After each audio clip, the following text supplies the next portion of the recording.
Pronto, deixar gravado para quem perdeu o começo ou perdeu a aula de hoje possa assistir depois aí sem problema nenhum. Tá? Então, assim, a gente está indo para a aula 4 e a gente vai dar sequência. As aulas passadas eu vou fazer a reposição delas através de gravações também e deixar aqui no ambiente para que vocês assistam depois, tá? Então, vamos lá. A gente vai começar a ver modelos prescritivos de processo. Então, aí a gente tem duas maneiras. A gente tem a maneira incremental e a maneira espiral, tá? Isso daí, como eu venho dizendo para vocês, a gente relembra muito o que foi visto na época de análise de sistemas. A gente começou a ver os tipos de modelo que tinham, né? E que a pessoa poderia adotar, como modelo espiral, modelo incremental, modelo em cascata. Então, tudo isso a gente já vinha dando uma olhada, olhou em Engenharia 1, provavelmente algum desses modelos também. E aí a gente começa a fazer a comparação entre um e outro. Então, assim, o modelo incremental, atividades fixas, né, do modelo em cascata são usadas em cada incremento. E o objetivo dele é a elaboração de um produto operacional a cada incremento que pode ser testado. Então, cada módulo que for melhorado por esse incremento, a gente vai fazendo sempre uma nova documentação. E no modelo espiral, as atividades não são fixas. A cada loop, né, se concentra mais uma determinada atividade, e a análise de riscos é uma atividade essencial nesse modelo. Então, no modelo espiral, como vocês podem se recordar um pouquinho, né, você tem ciclos que se iniciam a cada momento que você termina um dos sprints que tem no desenvolvimento do aplicativo. Então, modelo de desenvolvimento concorrente. Todas as atividades ocorrem em paralelo, né, mas estão em diferentes estados. O modelo define uma série de eventos que vão disparar transições de estado para cada uma das atividades. Em vez de usar uma sequência como um modelo em cascata, ele define uma rede de atividades. Então, ele é muito parecido com o modelo em cascata, porém ocorrendo em paralelo. Então, pode ser aplicado a todo tipo de desenvolvimento de software, fornece uma visão exata de como está o estado do projeto, que é uma das vantagens que tem nesse modelo concorrente. Você vai saber, através da sua equipe, exatamente onde está o ponto de desenvolvimento do aplicativo, das aplicações que vocês estejam fazendo. Então, aqui é um exemplo, um gráfico do modelo concorrente, onde a atividade de modelagem está lá, né? Parte do estado de nenhum, né? Nenhuma ação sendo executada, depois em desenvolvimento. Quando você entra em desenvolvimento, existem duas opções para você ir. Aguardando modificações, caso exista um sistema legado, ou sobre inspeção, que é observando o que está sendo desenvolvido. Tá?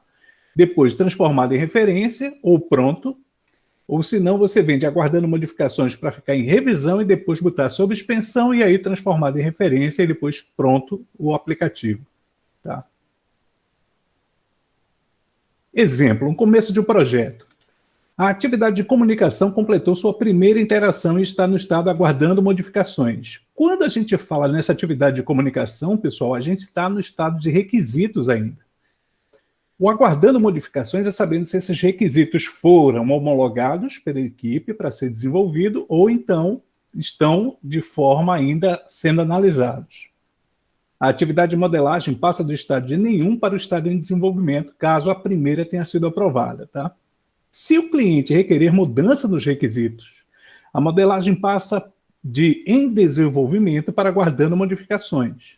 E a comunicação passa de aguardando modificações para revisão. Então é isso.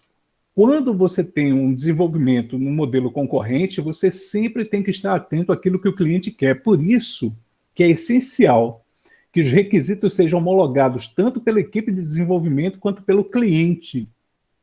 Tá? Nesse modelo aqui é essencial isso, porque é o seguinte, se você começar a sair de um estado de nenhum para em desenvolvimento e logo em seguida o cliente lançar algumas modificações, você vai ter que parar. Tá? Olha, eu vou querer mudar o requisito. Aí tu olha assim, tu diz, poxa, a gente começou a desenvolver, cara. E aí para tudo, aguardando modificações para depois colocar em revisão. Quando você passa a desenvolver baseado em componentes, né, o desenvolvimento baseado em componentes compõe aplicações a partir de componentes de software previamente preparados. Basicamente, você vai utilizar a sua aplicação para utilizar algo que já existe dentro do sistema legado do cliente. Um banco de dados ou um módulo que o cara tem separado, que vai gerar algumas informações que o seu sistema vai poder aproveitar dela, tá? Então, segue os seguintes passos implantados com uma abordagem evolucionária. Pesquisa e avaliação de componentes disponíveis para o domínio da questão, ou seja, qual é o negócio em que nós estamos entrando para o desenvolvimento. Eu quero saber em que consiste a aplicação que está lá sendo utilizada. Considerações sobre a integração de componentes, para você saber se realmente os dados que serão gerados por aquele aplicativo legado podem ser utilizados pelo seu aplicativo. E aí você vai projetar a arquitetura de software, para saber se vai ser cliente-servidor, se vai ser ponto a ponto, se vai ser alguma maneira dessas aí que estão sendo utilizadas já pelo cliente. Depois a integração de componentes, a arquitetura que você definiu junto com a equipe, e depois testes para garantir a funcionalidade adequada. Sempre quando você vai mexer com um sistema legado, um sistema que já existe, você tem que ser muito bom, cara, porque é complicado você lidar com o que outros desenvolveram para que o seu possa funcionar. A gente volta até aquela história de você ter um requisito não funcional. O seu aplicativo não depende de nenhum outro aplicativo para poder funcionar. Nesse caso aqui, no desenvolvimento baseado em componentes, isso deixa de ser um requisito não funcional. É um requisito funcional. Aí tu olha assim e diz, poxa, quer dizer que eu dependo de um terceiro para o meu poder funcionar? A realidade vai ser bem essa mesmo. E qual a vantagem do desenvolvimento baseado em componentes? Bom, leva ao reuso de software, que, segundo estudos, tem como consequências redução significativa no prazo do desenvolvimento, redução significativa no custo do projeto, aumento do índice de produtividade, porque todo mundo já está acostumado com o que existia antes, a gente vai só implementar algo que puxa os dados dele, por exemplo. E em que situações o desenvolvimento baseado em componentes não é adequado? Aquelas que não existam componentes padrão disponíveis ou que não se queira pagar pelos componentes. Então, assim, se você for utilizar um módulo de outro sistema e, de repente, esse módulo de outro sistema passa a ser cobrado para ser utilizado, aí não é interessante você pagar para poder usar. É melhor que você desenvolva o seu sistema todo do zero e não precisa pagar ninguém para poder gerenciar a sua empresa, por exemplo. Então, tem aí modelo de métodos formais. Métodos formais permitem ao engenheiro de software especificar, desenvolver e verificar um sistema aplicando uma rigorosa notação matemática. Uma variante chamada engenharia de software sala limpa é aplicada por algumas organizações. Quais são as vantagens do método formal? Elimina muitos problemas encontrados em outros modelos, como, por exemplo, ambiguidade, incompletude e inconsistência, ou seja, dúvidas, algo não completo ou algo inconsistente. Servem de base para verificação de programas, oferecendo a promessa de um software livre de defeito. Mas veja, é promessa, tá? Apropriado para software críticos, como, por exemplo, aeronaves e dispositivos médicos. Por isso que tem que ser tão minuciosamente calculado. E quais as desvantagens do modelo formal? O desenvolvimento de modelos formais é atualmente muito lento e dispendioso. Exige treinamento extensivo para dar aos desenvolvedores o preparo necessário para fazer as integrações. É difícil usar os modelos como um mecanismo de comunicação com a maioria dos clientes, porque geralmente os clientes não entendem o porquê que você está utilizando tantos cálculos matemáticos para poder integrar ou desenvolver um sistema utilizando esse modelo formal. Desenvolvimento orientado a aspectos. Todo mundo está acostumado com desenvolvimento orientado a objeto. E tem um aspecto, que é um paradigma novo da engenharia de software que fornece mecanismos para definir, especificar, projetar e construir aspectos. E o que são esses aspectos? Preocupações de clientes que permitem diversos níveis de sistemas, incluindo propriedades de alto nível, exemplo, segurança, tolerância à falha, criptografia, reconhecimento biométrico, por aí vai. Funções, como aplicação de regras de negócio dentro do software já desenvolvido. Sistêmicas, que é a sincronização e gestão de memória. E aí, quando você fala em memória, nesse caso daqui, não é memória do computador, não. É uma base de dados já existente, e ela faz sincronização com algo que já exista, tá? Tanto novo com a base já antiga. E um processo orientado a aspectos adota características do modelo espiral e do modelo concorrente. Processo unificado é uma tentativa de unir os melhores recursos e características dos modelos convencionais. Reconhece a importância da comunicação com o cliente e dos casos de uso, para descrever a visão do cliente, né?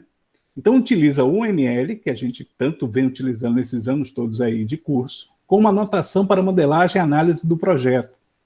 Sugere um fluxo de processo que é interativo e incremental. E aí vem o RUP, que é o Rational Unified Process, que construi ferramentas de apoio ao processo unificado. O bom de se utilizar o modelo RUP, que muita gente está dizendo aí que já está ultrapassado, é que ele permite requisitos dinâmicos, ou seja, aquela parte que o cliente chega para você e diz que quer mudar alguns requisitos, o modelo RUP ele foi feito para suportar essas mudanças do cliente em plena época de desenvolvimento, né? Plena fase de desenvolvimento. E aí vem o histórico do processo unificado. Na década de 80, né, a popularização dos métodos de programação orientada a objeto, levando os métodos variados de análise de projeto. Na década de 90, vem aí Rambaud, Bock e Jacobson, né, começaram a trabalhar num método unificado, que resultou no UML. Jacobson aí é o pai de muitas das linguagens, principalmente a programação orientada a objeto. E a UML tornou-se uma norma industrial e o Rational e outros vendedores desenvolveram ferramentas do tipo UML. No final da década de 90, Jacobson, Rambaud e Bock desenvolvem o processo unificado, um arcabouço para a engenharia de software orientada a objeto. Então, hoje em dia, o PU e o UML são amplamente usados em projetos de OO, né? De todas as naturezas, tá? O processo unificado, e aí vem as siglas que vocês já estão cansados de ver por aí. Fases do processo unificado. Primeiro é a concepção, tá? Abrange atividades de comunicação com o cliente e de planejamento. Requisitos de um negócio usando casos de uso preliminares. A arquitetura geral dos sistemas com os principais subsistemas e funções. E tem um planejamento com recursos, riscos e cronogramas. Depois vem a elaboração, que é o passo 2, a fase 2, né? Abrange as atividades de comunicação com o cliente, planejamento e modelagem. Refina e expande os casos de uso preliminares. Expande a representação arquitetural para incluir 5 visões diferentes. O modelo de casos de uso, o modelo de análise, o modelo de projeto, o modelo de implementação, o modelo de implantação. E o plano é revisto e pode ser modificado quase que sempre, tá? Sempre que você necessitar de uma modificação no projeto, você revê todo o plano que você fez e aí vai implementando as mudanças onde elas couberem de serem implementadas. Construção. Identifica a atividade de construção do processo genérico, um desenvolvimento como um todo. Usa o modelo arquitetural como entrada, né? Saber que tipo de desenvolvimento vai ser feito. Desenvolve ou adquire a íntegra componentes de software. Torna cada caso de uso operacional. Então, isso daí a gente acabou de sair daquela parte de requisitos, foi para casos de uso e está começando a modelar os casos de uso aí. Que aí vem, os modelos de análise e projetos são completados aí. Testes são elaborados e executados antes mesmo do desenvolvimento, né? Aí entra, inclusive, a prototipagem. Transição. Abrange atividades de construção e implantação. O software é dado aos usuários finais para testes beta e relatórios de feedback que podem levar a modificações ou melhorias, né? A gente pode ter aí um software que, de repente, apresente alguns bugs, aí a pessoa vai com o feedback, diz, relata o que aconteceu, e a pessoa faz a melhoria ou o conserto. Informações de apoio necessárias são criadas, manuais e procedimentos de instalação, por exemplo. Na conclusão dessa fase, tem-se uma versão utilizável de software. E aí, se não tiver nenhum erro, ela pode ser homologada e entregue ao cliente. Produção. abrange atividades de implantação. Então, o uso do software é monitorado, passa a ser observado por todos, principalmente por chefes de departamento ao qual o software foi entregue. É fornecido suporte para o ambiente de operação, tá? E os relatórios de defeito e solicitações são recebidos e avaliados para saber se o defeito é do aplicativo, ou do hardware, ou do usuário. Então, um desses três aí a pessoa tem que ficar de olho. Então, o processo unificado, pessoal, ele é um processo incremental, né, que tem sempre mudanças ao longo de todo o seu desenvolvimento, todo o seu uso.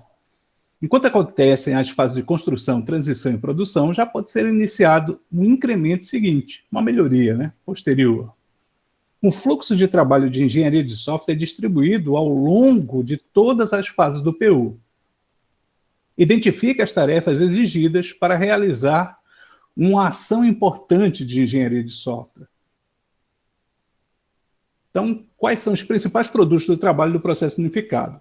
A concepção, né, que é o documento de visão do plano de negócio do cliente, o documento como um todo, o modelo inicial de casos de uso, o glossário inicial do projeto, casos de negócio inicial, avaliação inicial de riscos, plano de negócio, modelo de negócio, um ou mais protótipos. Então, a concepção de um aplicativo precisa disso daqui para poder começar a ser feita.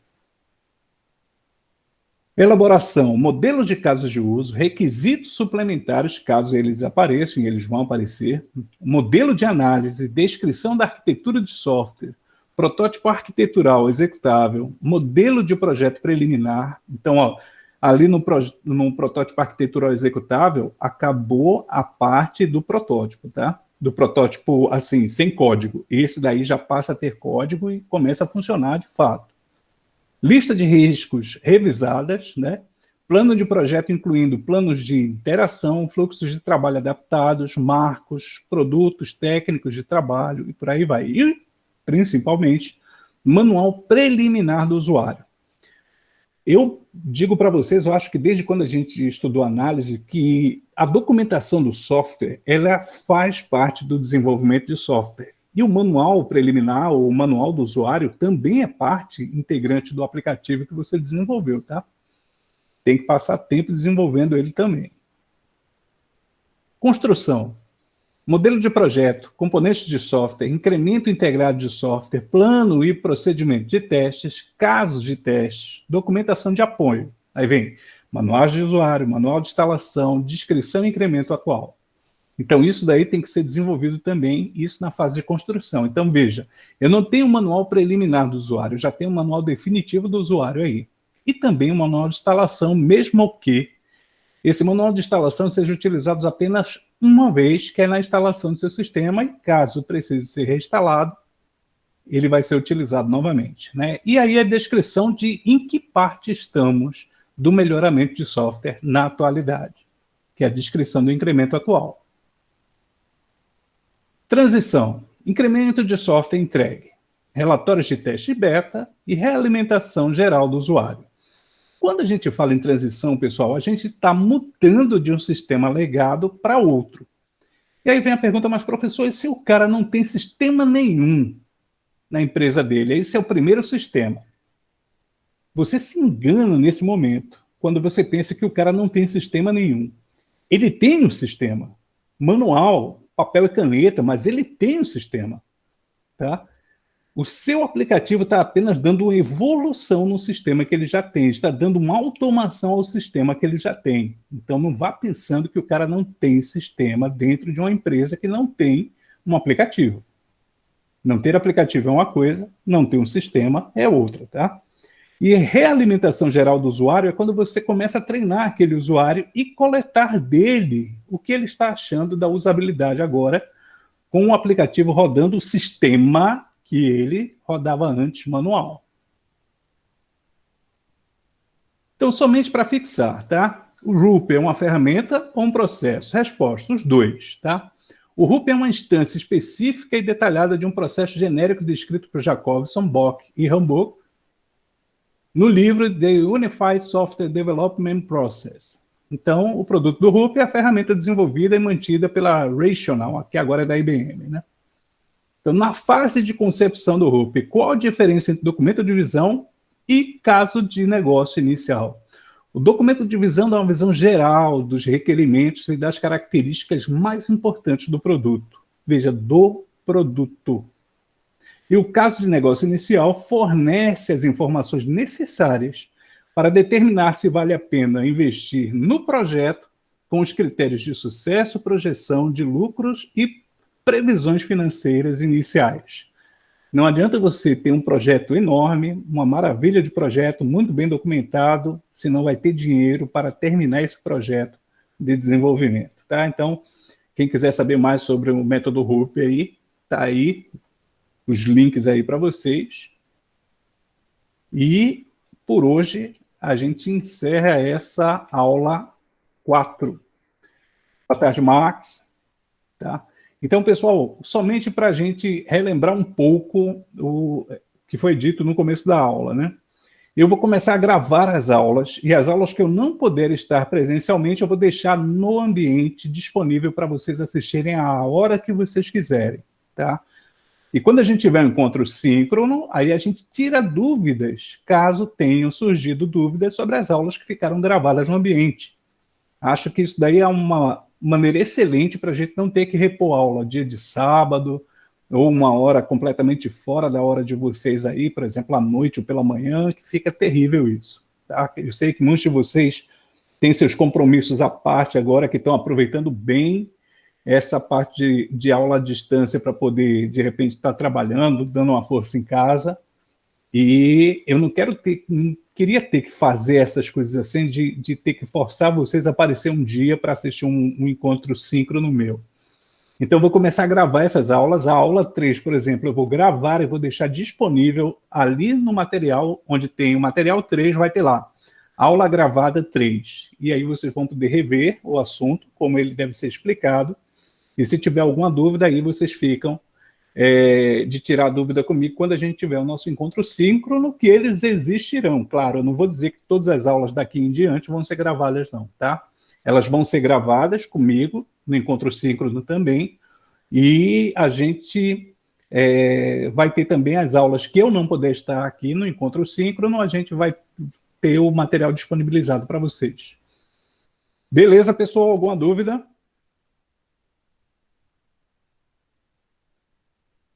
Tudo tranquilo? Não se preocupem não, que agora aqui o aplicativo é moderno aqui, eu já clico aqui, sei quem teve na minha aula, não precisa mais ninguém ficar digitando presente não, tá?